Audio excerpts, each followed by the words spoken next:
ಕೂಡ ಸದಾ ಜೊತೆಯಾಗಿ ನಿಲ್ಲುವಂತಹ ವ್ಯಕ್ತಿತ್ವ ನಮ್ಮ ಧ್ರುವ ಸರ್ಜಾ ಸರ್ಗೆ ಮತ್ತೊಮ್ಮೆ ದಯವಿಟ್ಟು ಜೋರಾದ ಚಪ್ಪಾಳೆ. Dhruva sir, first of all thank you so much for coming. ಪ್ರೀತಿಯ ಧನ್ಯವಾದಗಳು ಸರ್. ನಮ್ಮ ಇಡೀ ತಂಡದ ಪರವಾಗಿ ಮೈಸೂರಿನಿಂದ ಬೆಂಗಳೂರಿಗೆ ನಮಗೋಸ್ಕರ ಫ್ಯಾಮಿಲಿ ಫಂಕ್ಷನ್ ಬಿಟ್ಟು ಕೂಡ ಬಂದಿದ್ದೀರಾ. So thank you so much. ಹಾಡು ಬಿಡುಗಡೆ ಆಯಿತು, ಹೇಗೆ ಅನ್ನಿಸ್ತು? ಇಡೀ ಚಿತ್ರತಂಡಕ್ಕೆ ನಿಮ್ಮ ಕಡೆಯಿಂದ ಶುಭಾಶಯಗಳು.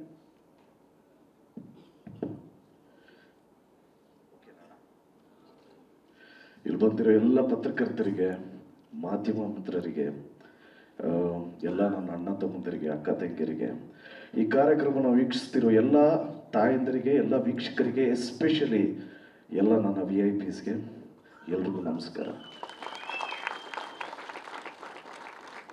ಈ ಸ್ಟೇಜ್ ಮೇಲೆ ಮಾತು ಪ್ರಾರಂಭ ಮಾಡೋದಕ್ಕಿಂತ ಮುಂಚೆ ಒಬ್ಬರನ್ನ ನೆನೆಸ್ಕೊಬೇಕು.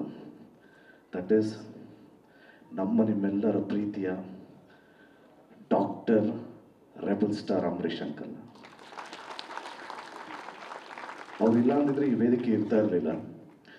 ಓಕೆ, ಇವತ್ತು ದ ಟಾಸ್ಕ್ ಅನ್ನೋ ಚಿತ್ರದ ಬಗ್ಗೆ ಮಾತಾಡಕ್ಕೆ ಬಂದಿದ್ದೀವಿ.